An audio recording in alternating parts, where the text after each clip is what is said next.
table. See, as I told you, there are 7 periods and 18 groups.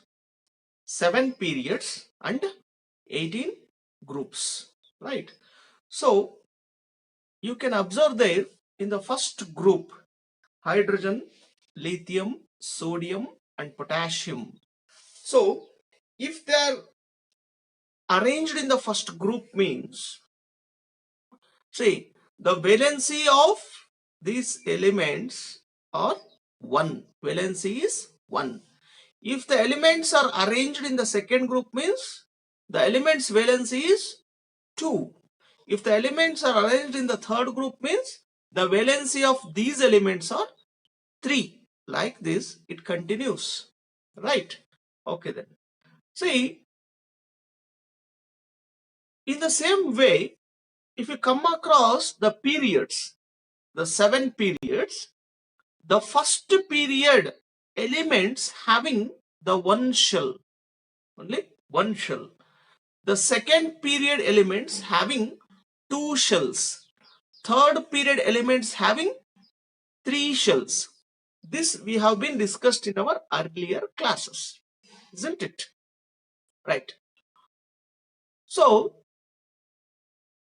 now we will move towards some other concepts regarding the periodic table, right? So I have shown you how to write the electronic configuration also. It's very important for you to know how to write the electronic configuration.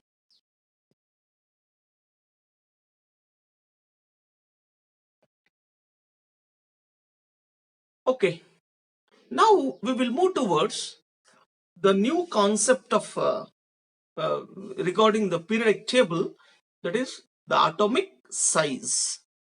See, every objects having the size, isn't it? The distance between the center of the nucleus and the outermost electron shell of an atom is called atomic size. It refers to the radius of the atom.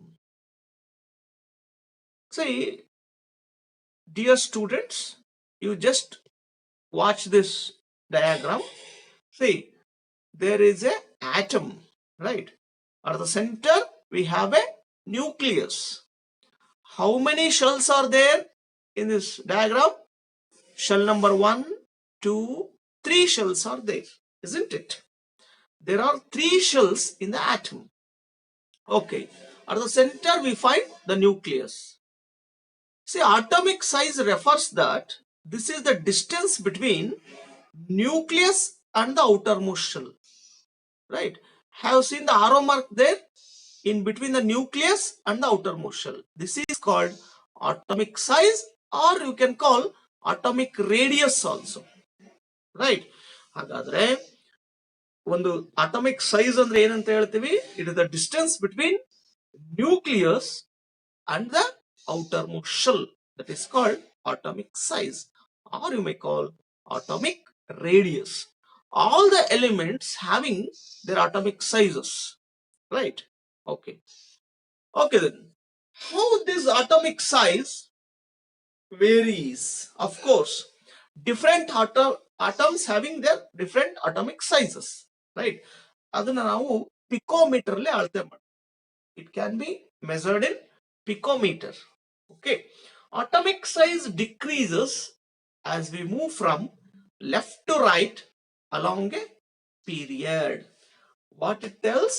Atomic size decreases as we move from left to right along a period. ಹಿಂಗಂದ್ರೆ ಏನು ಅಂತ ನೋಡೋಣ. Okay, let us go to the periodic table. Atomic size decrease ಆಗುತ್ತಂತೆ left to right ಬರುವಾಗ ಅಂತ. Okay, okay, let us take an example. ನೋಡಿ ಇಲ್ಲಿ ಎರಡನೇ period ಬನ್ನಿ. ಎರಡನೇ ಪೀರಿಯಡ್ ಅಲ್ಲಿ ಏನಿದೆ? ಫಸ್ಟ್ ಎಲಿಮೆಂಟ್ ಯಾವುದು ಎರಡನೇ ಪೀರಿಯಡ್ ಅಲ್ಲಿ? Lithium, right?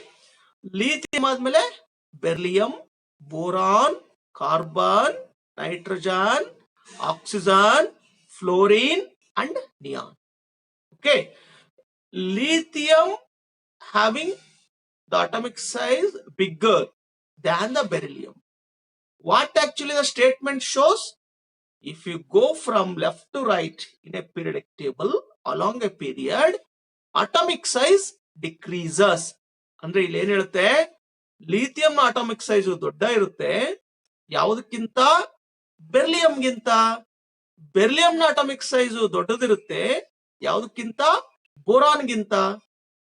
ಓಕೆ, ಸೊ ಬೋರಾನ್ಗಿಂತ ಕಾರ್ಬನ್ ಅಟಾಮಿಕ್ ಸೈಜ್ ಸಣ್ಣ ಇರುತ್ತೆ, ಕಾರ್ಬನ್ಗಿಂತ ನೈಟ್ರೋಜನ್ ಅಟಾಮಿಕ್ ಸೈಜ್ ಇನ್ನೂ ಸಣ್ಣ ಇರುತ್ತೆ. ಅರ್ಥ ಆಗ್ತಿದ್ಯಾ? So like this atomic size decreases along a period. This is the statement. Then how can we prove that atomic size decreases along a period? Okay, ಈಗ ನಾನು ನಿಮ್ಗೆ ಮಾತಾಡೋಕೆ ಒಂದು ಅವಕಾಶ ಕೊಡೋಣ. ರೈಟ್, ಏನು, how actually the atomic size decreases along a period. Okay, I will unmute ಮಾಡ್ಕೊಳ್ಳಿ. Okay, ನನ್ಗೆ ನೀವೀಗ ಎಲಿಮೆಂಟ್ಸ್ ಹೆಸರು ಹೇಳಿದ್ರೆ I will write the atomic size of those respective elements. Okay children,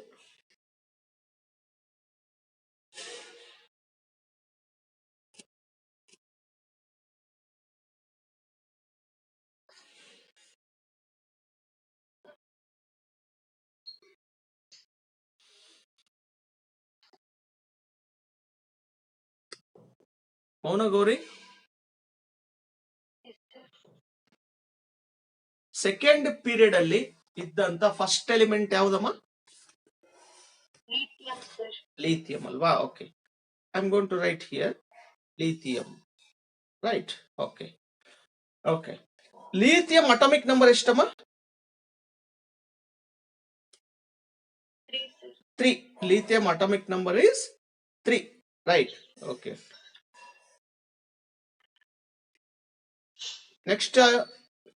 Next fourth element ಯಾವುದು? Fourth element, beryllium. Atomic number 4. Next element, atomic number 5. Next element, atomic number 6. Okay. According to principle of periodic table, ಈ ಎಲ್ಲ lithium, beryllium, boron, carbon ಎಷ್ಟನೇ period ಅಲ್ಲಿ ಇದೆ ಮಕ್ಕಳೇ? Second period. ನಾನೊಂದು statement ಹೇಳಿದೆ ಈಗ, ಸೆಕೆಂಡ್ ಪೀರಿಯಡ್. ಓಕೆ, ಆ ಸ್ಟೇಟ್ಮೆಂಟ್ ಆಮೇಲೆ ಬರೋಣ. ಸೆಕೆಂಡ್ ಪೀರಿಯಡ್ ಅಲ್ಲಿ ಇದಾವೆ ಅಂದ್ರೆ ಎಷ್ಟು ಶೆಲ್ಸ್ ಇರ್ತಾವೆ ಇದಕ್ಕೆ? 2 shells. Very good. 2 shells. Okay, 2 shells ಇರ್ತವೆ. ನಾನೀಗ ಶೆಲ್ ಬರೀತೀನಿ ನೋಡಿ. 1, 2.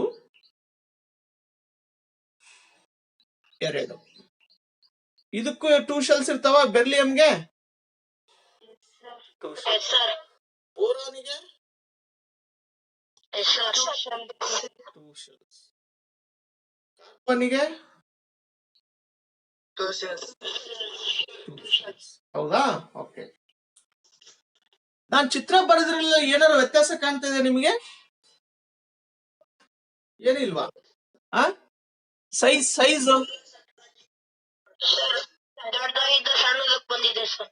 ದೊಡ್ಡದಿಂದ ಸಣ್ಣ ಆಗ್ತಾ ಇದೆಯಾ ಸೈಜ್? ಗುಡ್. ಓಕೆ, ಹಾಗಾದ್ರೆ ನಾನು ಯಾಕಂಗ್ ಬರ್ದೆ ಅಂತ ಈಗ ಹೇಳ್ತೀನಿ, ಆಯ್ತಾ? ಓಕೆ, ನೀವು ನನಗೆ ಹೇಳ್ತೀರಾ ಫಸ್ಟ್ ಶೆಲ್ ಅಲ್ಲಿ ಲಿಥಿಯಂ ಅಲ್ಲಿ ಎಷ್ಟು ಎಲೆಕ್ಟ್ರಾನ್ ಇದೆ ಮಕ್ಕಳೇ?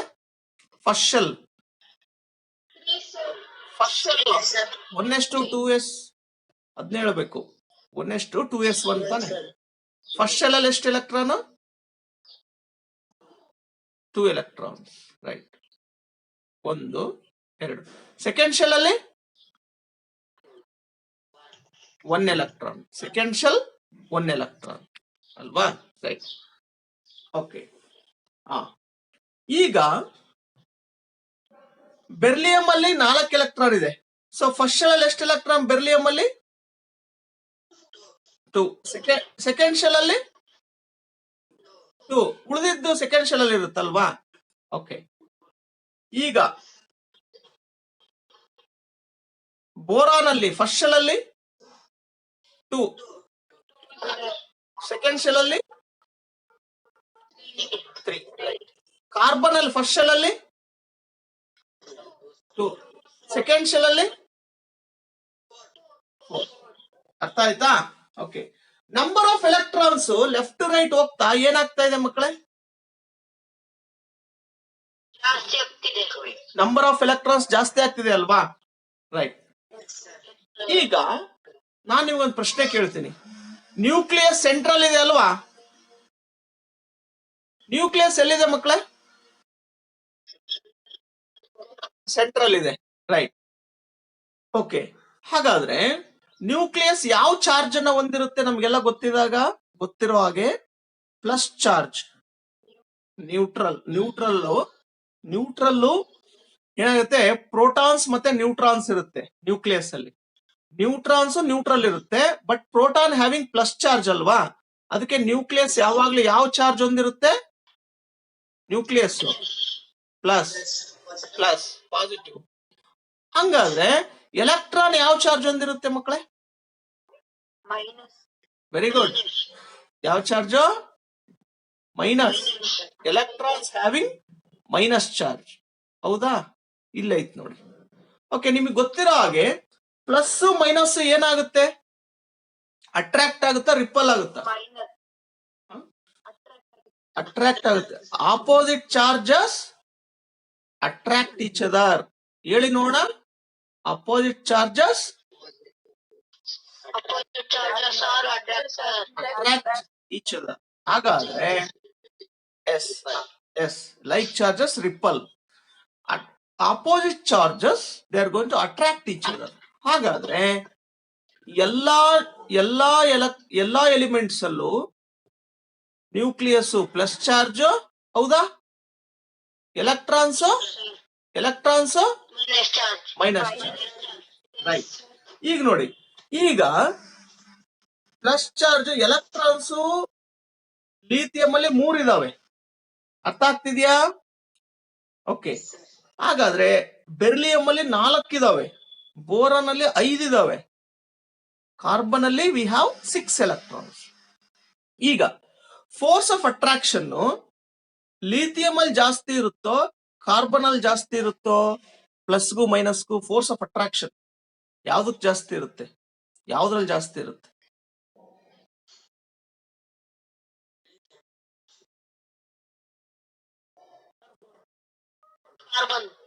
ಕಾರ್ಬನ್ ಅಲ್ಲಿ ಜಾಸ್ತಿ ಇರುತ್ತಾ? ಯಾಕೆ? ಜಾಸ್ತಿ ಎಲೆಕ್ಟ್ರಾನ್ಸ್ ಇದಾವೆ. ಅರ್ಥ ಆಗ್ತಿದ್ಯಾ? ನೆಗೆಟಿವ್ ಚಾರ್ಜಸ್ ಜಾಸ್ತಿ ಇದಾವೆ. ಅದಕ್ಕೋಸ್ಕರ ಪ್ರೋಟಾನ್ಸ್ ಅಷ್ಟೇ ಇರುತ್ತೆ. ನಾನು ಹೇಳಿದ್ದೆ ನಿಮಗೆ, ಪ್ರೋಟಾನ್ಸ್ ಎಷ್ಟಿರುತ್ತೆ ಎಲೆಕ್ಟ್ರಾನ್ಸ್ ಅಷ್ಟೇ ಇರುತ್ತೆ. ಹಾಗಾಗಿ ಪ್ಲಸ್ ಮೈನಸ್ ಚಾರ್ಜಸ್ ಜಾಸ್ತಿ ಇರೋದಲ್ಲಿ ಕಾರ್ಬನ್ ಅಲ್ಲಿ. ಹಾಗಾಗಿ ಫೋರ್ಸ್ ಆಫ್ ಅಟ್ರಾಕ್ಷನ್ ಜಾಸ್ತಿ ಆಗುತ್ತೆ. ಅರ್ಥ ಆಗ್ತಿದ್ಯಾ? ಓಕೆ.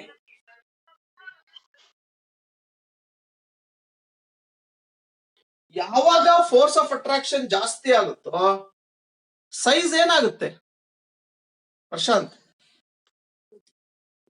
ಫೋರ್ಸ್ ಆಫ್ ಅಟ್ರಾಕ್ಷನ್ ಜಾಸ್ತಿ ಆದಾಗ ಸೈಜ್ ಕಡಿಮೆ ಆಗುತ್ತೋ ದೊಡ್ಡದಾಗುತ್ತೋ? ಕಡಿಮೆ ಆಗುತ್ತೆ. ರೈಟ್. ಹಾಗಾದ್ರೆ ಇಲ್ಲಿ ನೋಡಿ, ಯಾಕೆ ಲೆಫ್ಟ್ ಇಂದ ರೈಟ್ ಹೋಗ್ಬೇಕಾದ್ರೆ ಪಿರಿಯಡಿಕ್ ಟೇಬಲ್ ಅಟಾಮಿಕ್ ಸೈಜ್ ಕಡಿಮೆ ಆಯ್ತು? The number of electrons increases as the force of attraction increases. As a result, the size decreases. ಅರ್ಥ ಮಾಡ್ಕೊಳ್ಳಿ. ಅರ್ಥ ಆಗ್ತಿದೆಯಾ ಮಕ್ಕಳೇ? As the number of electrons increases, force of attraction increases. As a result, ಬರ್ಕೊಳ್ಳಿ ಎಲ್ರು ಪುಸ್ತಕದಲ್ಲಿ. As the number of electron increases, force of attraction increases. Force of attraction increases. As a result, size ಏನಾಗುತ್ತೆ? As a result, size decreases.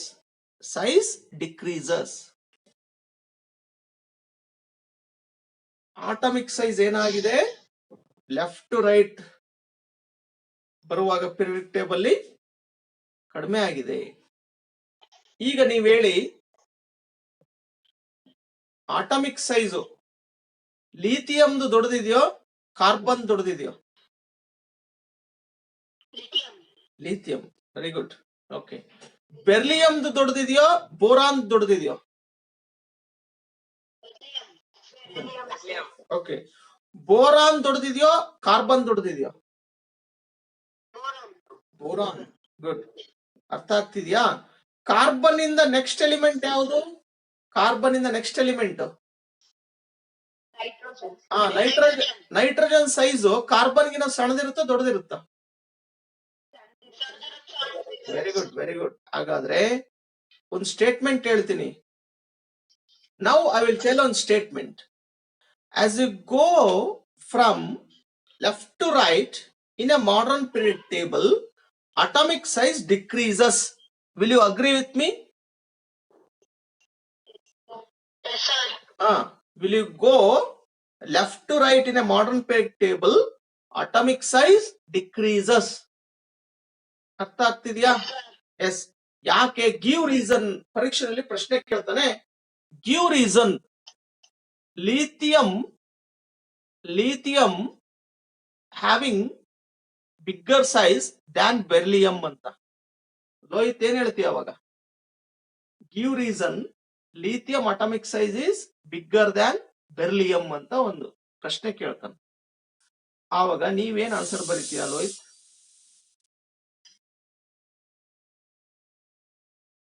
Lithium atomic size ದೊಡ್ಡದಿದೆ ಬೆರ್ಲಿಯಂಗಿಂತ, ಕಾರಣ ಕೊಡಿ. Force of attraction ಜಾಸ್ತಿ ಇದೆ sir. Very good. Beryllium force of attraction ಜಾಸ್ತಿ ಇದೆ. ಯಾಕೆ ಫೋರ್ಸ್ ಆಫ್ ಅಟ್ರಾಕ್ಷನ್ ಜಾಸ್ತಿ ಇದೆ ಬೆರ್ಲಿಯಂಗೆ? Very good. Number of electrons increases as the force of attraction increases. Okay, ಹಂಗಾಗಿ ಬೆರ್ಲಿಯಂ ಸೈಜು ಕಡಿಮೆ ಇದೆ. Understood children? Right. Okay. So ಹಾಗಾಗಿ ಲೆಫ್ಟ್ ಟು ರೈಟ್ ಹೋಗುವಾಗ ಪಿರಿಯಡಿಕ್ ಟೇಬಲ್ ಅಲ್ಲಿ ಸೈಜು ಡಿಕ್ರೀಸಸ್ ಅಂತ ಅರ್ಥ ಆಯ್ತಾ? Okay, right. ಹಾಗೇನೆ ಈಗ ನಾವು ಟಾಪ್ ಟು ಬಾಟಮ್ ಬರೋಣ. Will come towards top to bottom ನಾವು. ಹೇಗೆ ಟಾಪ್ ಟು ಬಾಟಮ್ ಬಂದ್ರೆ ಏನಾಗುತ್ತೆ ಅಂತ ನೋಡೋಣ. Okay, right.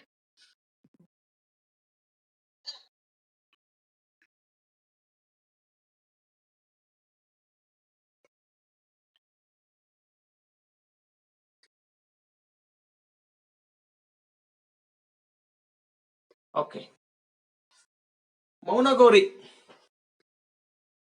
First top to bottom first group ಅಲ್ಲಿರೋ ಎಲಿಮೆಂಟ್ಸ್ ಹೇಳಮ್ಮ.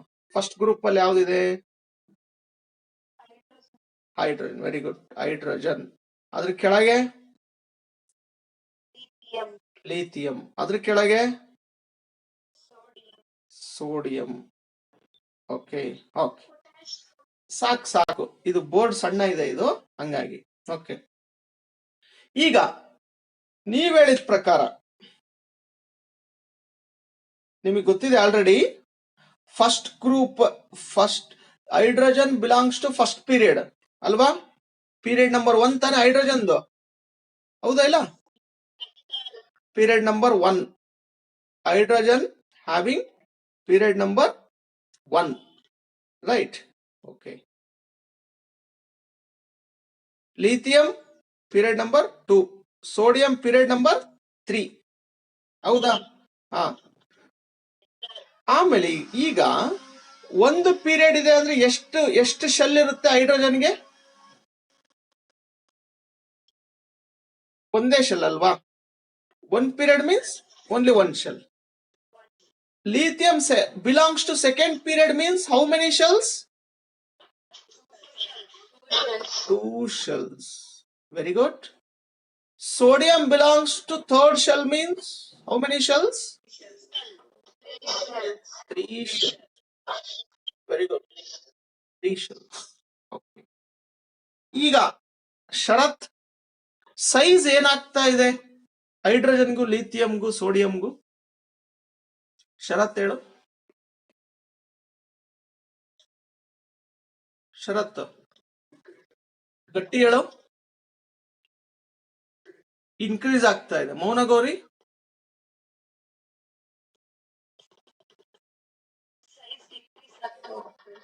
ಡಿಕ್ರೀಸ್ ಆಗ್ತಾ ಇದೆಯಾ? Top to bottom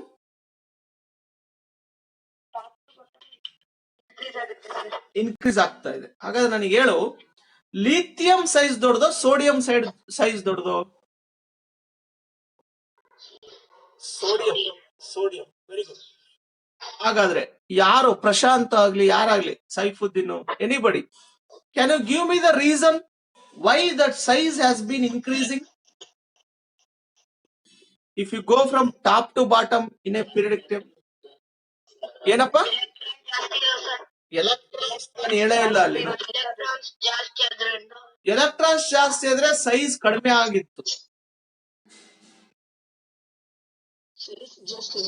very good. ಯಾರೋ ಹೇಳಿದ್ರು ನೋಡಿ, ಈಗ ಯಾರೋ ಹೇಳಿದ್ರು. ಈಗ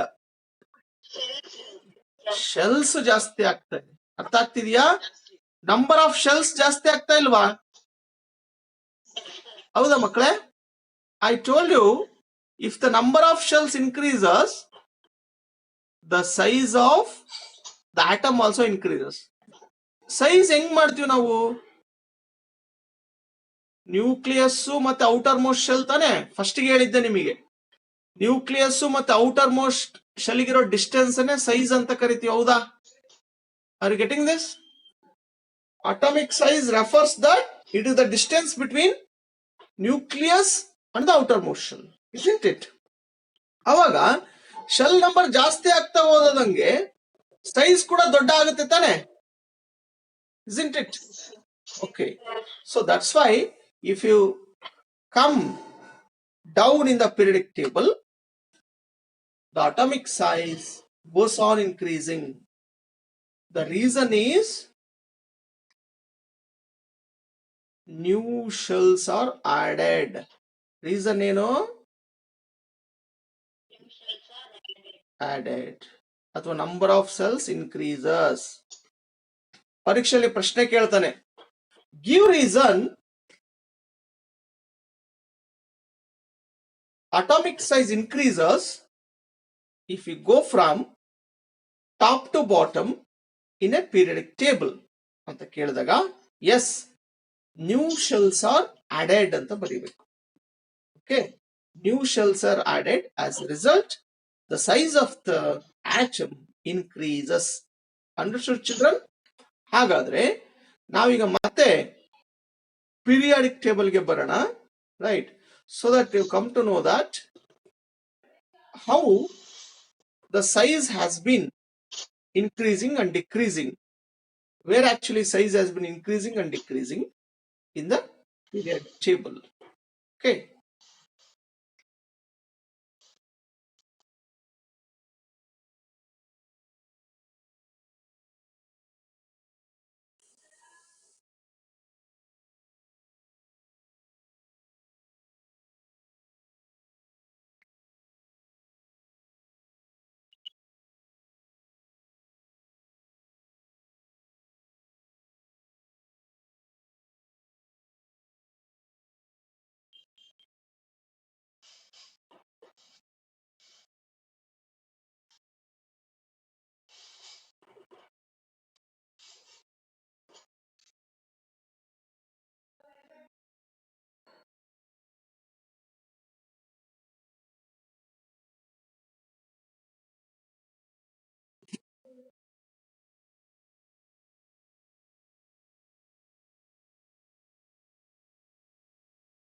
Okay.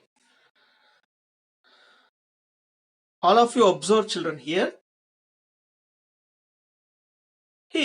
See here. The vertical columns you are observing now, these are called groups. There are 18 groups. The horizontal lines, these are called periods. There are 7 periods. Okay. If you go along with the period, ಆಯ್ತಾ, 7 period ಅಲ್ಲಿ ಯಾವುದೋ ಎರಡನೇ period ತಗೋಣ. Lithium, beryllium, boron, carbon. Left to right ಅಂದ್ರೆ ಗೊತ್ತಾಗ್ತಾ ಇದೆಯಾ? ನಿಮ್ಮ left hand side ಏನಿದೆ? ಲಿಥಿಯಂ, ಸೋಡಿಯಂ ಎಲ್ಲ ಇದಾವ ತಾನೆ. Right hand side boron, carbon, nitrogen ಎಲ್ಲ ಇದೆ, ಹೌದಾ? ನಿಮ್ಮ ಲೆಫ್ಟ್ ಹ್ಯಾಂಡ್ ಇಂದ ರೈಟ್ ಹ್ಯಾಂಡ್ ಕಡೆ ಹೋದಾಗ, okay, along a periodic table the size of the atom decreases. Okay, if you go from left to right in a periodic table, the size of the atom decreases. See here. Okay, atomic size decreases as we move from left to right along a period. ಆಮೇಲೆ ಹಂಗೆ ನೋಡಿ, first group ಅಲ್ಲಿ lithium, sodium, potassium, ರುಬಿಡಿಯಂ, calcium ನೋಡಿ. See, atomic size goes on increasing as you move from top to bottom in a periodic table along a group ಅಲ್ಲಿ ಬಂದಾಗ size increase ಆಗ್ತಾ ಇದೆ. Confuse ಮಾಡ್ಕೋಬೇಡಿ. ಯಾಕೆ? Number of shells increases. ಅದೇ ರೀತಿ if you move from left to right in a periodic table, the size of the elements goes on decreasing. Why? Because more number of electrons are added, then the force of attraction between the nucleus and the outermost shell increases. As a result, the size of the atom decreases.